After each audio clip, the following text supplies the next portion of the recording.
Hello everyone, as Dr. Smith mentioned, my name is Seth Chagi, and today I want to talk to you about architects, but not just the kind that work with steel and glass.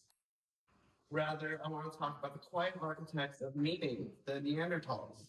We have heard the word prehistory and think of a dark, blank slate before real history began. This is one of the reasons you will see the term deep history used, a term I prefer, which suggests a continuous living human narrative where imagination wasn't a luxury of modern humans, rather an adaptive function that helped our Pleistocene relatives navigate and think about their world. So first we'll begin talking about the transformation of space. If you look at the standard view, the one on the left, you see a cave as a passive geological umbrella, a place to stay, dry, and not get eaten perhaps. But the emerging view, the one that you will see on the right, the one that is supported thus far, although debatable, by the Iberian record, shows us something much more anthropic. These weren't just shelters, rather they were places. By framing our questions around transformation rather than just representation, we can see that what we're asking is a little more complicated. And we can see that meaning emerged through movement and action. And instead of asking, what does this drawing look like? We begin to ask, how did the act of making this mark on a landscape change the way that the makers felt about the spaces in which they inhabited?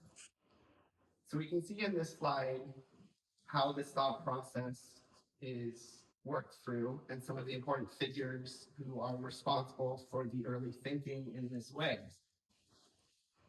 To understand this, we need to upgrade our theoretical toolkit. We're going to rely on two heavy hitters in this area, Lambros, Malfurious, and Tim Ingold. Malfurious' material engagement theory tells us that cognition is trapped inside the skull. Rather, when a Neanderthal grasped pigment and, say, touched the wall, the interaction was the thought. It's an extended mind, you could say. Ingold adds the dwelling perspective, which views the landscape as a task space, an accumulation of activity and attention. The cave becomes a partner in thought, not just a backdrop in which they inhabited. For our first example, we'll look at La Pasiega, which is a cave in Spain. And when we look at La Pasiega, we find that there are red linear motifs, sometimes referred to as a ladder-like form. Regardless of the debates over uranium thorium dating, which can be as messy as a Kichlery model, the action remains significant. Placing these marks in deep, unlit chambers required great foresight, light carriage, and intent. This is a cognitive event. By marking the stone, they externalized and stabilized a thought, creating a form of technology that would be referred to as a memory technology that could anchor social memory over time and space. The next example that we'll look at is Ardales, which is another cave site. The imagination here becomes more sensory. Pigments were applied to glistening stalagmitic formations that would have danced, perhaps, under flickering torchlight, if you can imagine. This wasn't just decorating.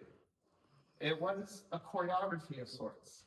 The route into the chamber and the shifting visual effects created a task space like we mentioned before.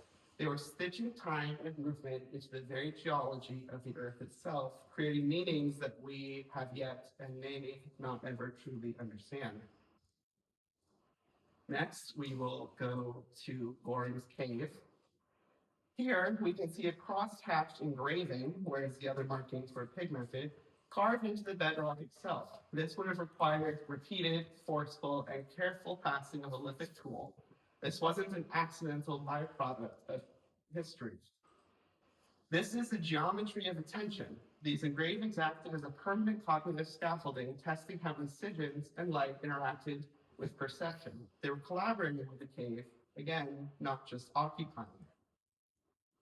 Then we come to what I'd like to refer to as the ecology of imagination. How does this all fit together? It's a feedback.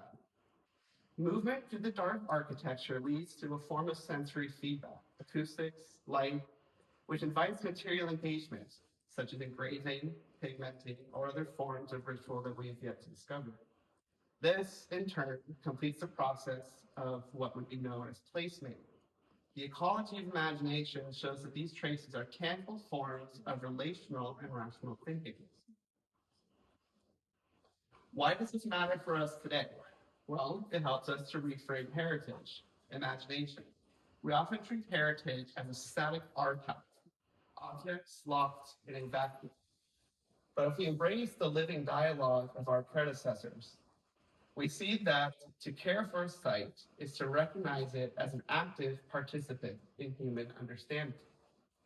In the Holocene, imagination offers an ethical lens for stewardship. To imagine is to inhabit responsibility. To think is to care. So we can see perhaps some potential Neanderthal pigment making, their place in the dialogue of deep time, and their role in understanding and developing ecological stewardship. So here, I will leave my bibliography for the fellow researchers in the room. Our capacity to imagine is an ancient inheritance. Recognizing our place in deep time dialogue isn't just about understanding the past, it's about building a future where we are conscious stewards of the world in which we inhabit.